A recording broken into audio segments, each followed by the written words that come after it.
Olá, o TH Entrevista desta semana recebe o advogado especialista em direito eleitoral, Marcelo Bravo Magalhães, que vai falar sobre a legislação eleitoral, além também do assunto polêmico que vem tomando conta das redes sociais, a fake news. Tudo bem, doutor Marcelo? Houve alguma mudança na legislação eleitoral de 2016 para cá? Vitor, inicialmente, obrigado pelo convite, obrigado aos amigos do TH Entrevistas. E, na verdade, as mudanças que houveram, elas foram muito pontuais. Porque o nosso sistema, ele precisaria de uma reforma política eleitoral mais séria, mais profunda.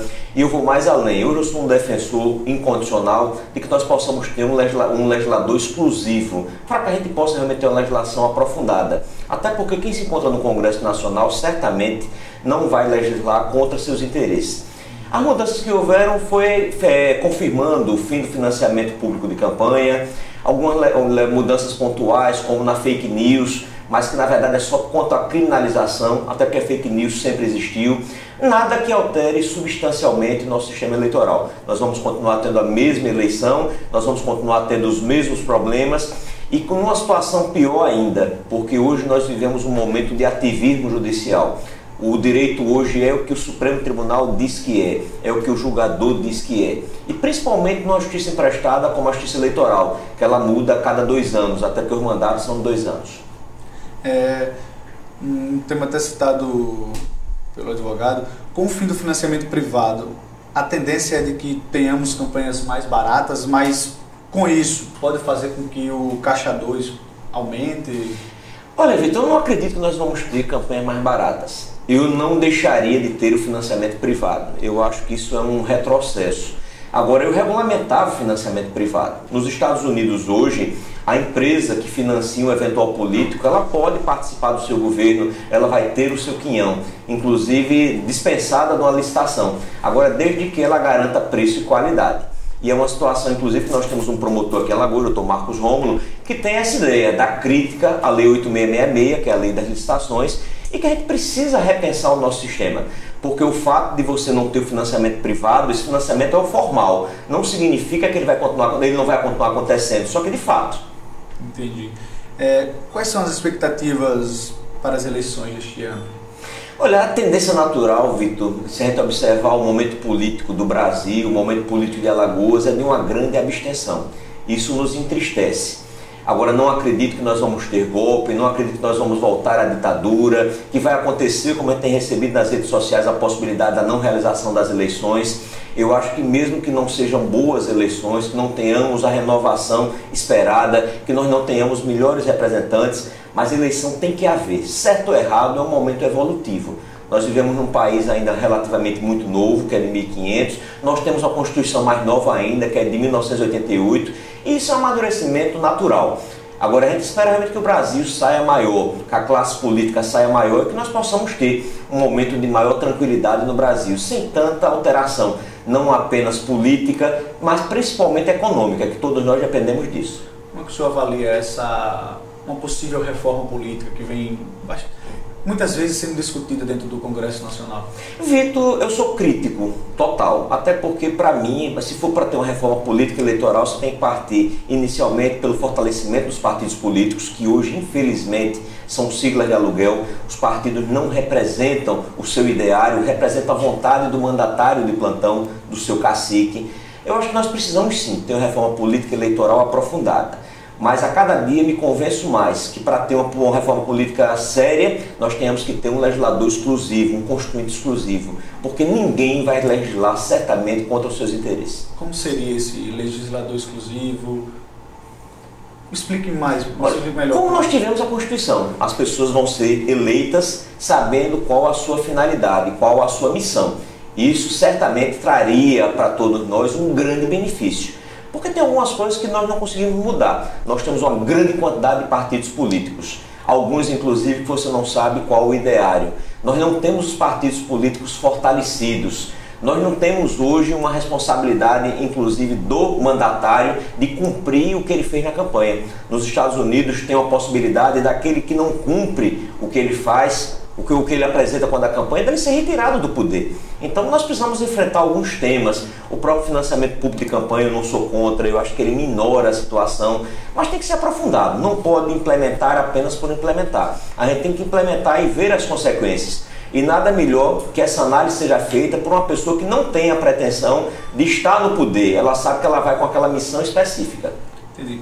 Um outro assunto também que vem ganhando o noticiário é a questão da condenação em segunda instância. Condenado em segunda instância pode ser candidato? Há alguma brecha na lei da ficha limpa que possa facilitar isso? Vitor, a lei da ficha limpa, que é a lei complementar 135 de 2010, inicialmente eu não posso deixar de fazer a ela uma crítica como eu sempre fiz. É de que a lei da ficha limpa, apesar da grande iniciativa, porque era iniciativa popular, ela veio com alguns equívocos ou grandes erros, inclusive a retroação dos seus efeitos. Isso já a fragiliza por completo. E a fragilização, ela acontece porque nós temos no nosso sistema legal uma definição, e que é uma coisa que a gente está criticando agora, a situação do presidente Lula, não que eu seja feito ao PT, seja feito a ele, mas quando você fala que as condenações só podem surtir efeito em trânsito julgado, não é apenas uma proteção da pessoa individual, é uma proteção do próprio Estado Democrático de Direito. E a lei da ficha limpa mitigou esse princípio. Só que essa mitigação ela colocou um dispositivo, que é o artigo 26C, que permite ser emprestado efeito suspensivo. E eu fico muito reflexivo porque o Supremo recentemente no julgamento, que é o caso do senador Demóstenes Torres, rasgou por completo a lei da ficha limpa, utilizando o ativismo judicial.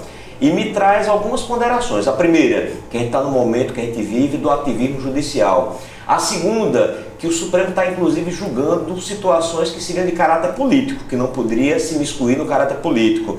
A terceira das reflexões, que o Supremo está analisando o mérito administrativo. Então eu, sendo julgador diante de uma situação dessa, eu não aplicaria a lei da ficha limpa, porque eu acho que pau que bate em Chico tem que bater em Francisco. Mas é claro que isso vai ser analisado pontualmente, caso a caso. E a tendência natural é um abrandamento. O TSE hoje e o Supremo Tribunal Federal vivem um momento de abrandamento. Talvez a coisa recrudesça, endureça mais, porque nós vamos ter uma condução durante as eleições, não mais do presidente Fux, que hoje se encontra, mas da ministra Rosa Weber, e que é uma ministra mais linha dura. Entendi. O senhor acredita que venha a ser analisado essa questão da segunda instância, então como foi outros casos lá no STF? Acredito que sim, eu acho que tudo vai ser objeto de repensar, e é o entristecimento que eu tenho porque a gente vive hoje um momento de insegurança jurídica. E eu inclusive tenho uma proposta que eu digo e alguns não concordam, mas eu acho que a gente deveria também, dentro dessa reforma política eleitoral, acabar com a justiça eleitoral emprestada. Eu acho que a justiça eleitoral é importantíssima, mas eu não vejo finalidade ou utilidade de você ter mandato. Se você olhar, a justiça eleitoral hoje tem uma estrutura própria, ela tem prédios, ela tem servidores. E por que nós não temos ao menos desembargadores e ministros efetivos? Isso traria uma segurança jurídica, traria uma unidade quanto à interpretação. Evitaria que nós tivéssemos em uma eleição interpretação, na outra interpretação, porque aquelas pessoas seriam permanentes, não mais perenes. Eu acho que talvez seja um dos avanços. E outra crítica também que não posso deixar de fazer é que o poder normativo da justiça eleitoral, a possibilidade da edição de resoluções, às vezes contrariando o que está na legislação, isso também deve ser revisto. Nós não podemos ter essa flexibilidade para a justiça ter uma possibilidade em resolução de alterar, indo além ou ficando aquém do que está posto na lei. Entendi. Ainda falando sobre essa questão da segunda instância, a brecha na lei da ficha limpa seria a questão a cautelar que existe, que poderia facilitar a candidatura de candidatos condenados. Tem até casos aqui em Alagoas, como deputados que foram condenados no caso da Operação Taturana. Então, seria essa a medida que facilitaria para eles se candidatarem? Não tenha dúvida, até porque o que aconteceu, como a nossa Constituição Federal assegura que eventual cumprimento de pena, e por mais que queiram dizer que no caso da ficha limpa não é pena, é critério, você só pode aplicar com o trânsito julgado. Então o legislador botou um dispositivo, que é o artigo 26, letra C, que sendo o recurso admitido, ou seja, demonstrando que ele tem viabilidade jurídica, se permitir que você empreste efeito suspensivo, ou nos próprios autos, ou através de uma medida cautelar. E essa é uma tendência natural. É claro que você tem julgadores um pouco mais rígidos, que entendem não emprestar efeito suspensivo, você tem alguns mais flexíveis. Mas a tendência natural do Brasil, observando o momento inclusive do Supremo Tribunal Federal, como foi esse caso que eu citei anteriormente, do senador Demóstenes Torres, se for por linha de coerência, é você aplicar realmente, emprestar efeito suspensivo a todos os recursos e deixar as pessoas concorrerem, só alijando do processo eleitoral aquelas que têm o trânsito julgado. Entendi. Na terça-feira passada, a Jorgraf, em parceria com a Universidade de Tiradentes, realizou um evento voltado para explicar o fake news, que é bastante visto durante o período eleitoral. O que o senhor pode falar sobre esse assunto? Inicialmente, parabenizar pela grande iniciativa, e vou mais além. Eu tive a oportunidade, inclusive, de conversar com alguns representantes da Jorgraf e dizer que essa iniciativa não pare apenas na fake news. Talvez seja um momento até da gente poder debater com os próprios jornalistas, com o segmento de sociedade, o direito eleitoral, mostrar as suas nuances, as suas importâncias, a sua interpretação. Mas quanto à fake news em si, Vitor, inicialmente a fake news sempre existiu. Eu não sou contra a criação. Se a gente observar, sempre tivemos notícias falsas no YouTube, sempre tivemos no próprio Facebook, no Instagram. E nós não tínhamos, talvez, e que talvez seja a grande virtude da fake news, era uma política de criminalização. Mas não adianta você ter uma legislação que trate da criminalização de notícias falsas. Você tem que estruturar a Polícia Federal, você tem que estruturar o Ministério Público e também lembrar que nós temos alguns valores e princípios que às vezes terminam colidindo com a fake news. O direito de expressão é a todos assegurado. Para se ter uma ideia, na última sessão do TSE agora, o ministro Napoleão Maia, que é de todos conhecido e que às vezes é um pouco folclórico, ele chegou a fazer uma reflexão para com seus pares, quando disse, engraçado, como é que eu posso, até porque da essência do ser humano, isso acontece durante toda a vida, como é que eu posso impedir alguém de mentir? E tem pessoas às vezes que mentem com uma veemência tão grande que até ele acredita na mentira. Então é uma reflexão. Eu acho que sou a favor sim da criminalização, eu acho que a política tem que ser uma política limpa, o ideário e as propostas é que devem prevalecer no jogo eleitoral, mas eu não tenho também como deixar aí de observar que existe, e é uma prática também, a prática da mentira não vai deixar de existir, e que também eu tenho muito receio que às vezes o punir terceiros, que não sabem se aquela situação é falsa, e o simples fato de curtir e compartilhar, eu acho que a gente tem que ver isso com bastante ponderação, com bastante equilíbrio, mas a prática é que vai dizer no dia a dia o aperfeiçoamento. Eu acho que a iniciativa é boa, não é uma iniciativa nova, a nova é a criminalização, mas o judiciário ele tem que ter muita ponderação e equilíbrio de como aplicar. A fake news hoje é um obstáculo, é uma implicação na decorrência de uma campanha eleitoral? Não, eu não vejo como obstáculo, eu vejo na verdade como uma proteção. É uma proteção não só do candidato, é uma proteção da democracia. Agora é uma proteção que tem que ser bem exercitada. Não adianta apenas você ter uma boa legislação, mas você tem que divulgar o que é a fake news, quais as consequências. Por isso que eu parabenizo ver mais o Jorgraf em razão disso, da oportunidade de tratar desse evento. Mas eu acho que o TSE e o próprio TRE poderiam adotar uma postura mais proativa de divulgar, seja através de panfleto, das mídias em geral, da comunicação televisiva, as próprias rádios, a própria imprensa escrita, o que é a fake news e qual a consequência. Porque você punir às vezes uma pessoa do povo, uma pessoa humilde, que terminou compartilhando a notícia, curtindo a notícia, quando ela não sabe que aquilo tem consequência, isso também é lamentável. Nesse momento que o país vem enfrentando um processo duro em relação à política, qual o papel poderia ser da OAB hoje em relação a toda essa situação? Vitor, eu vejo com tristeza esse momento vivenciado pela OAB. E vejo com tristeza porque a gente está vendo que, infelizmente, hoje é um momento de omissão, de letargia, de falta de vontade de enfrentamento. Porque quando nós temos hoje um ativismo exacerbado aí do Supremo Tribunal Federal e do Judiciário como um todo, a OAB ela poderia ter um papel fundamental e determinante.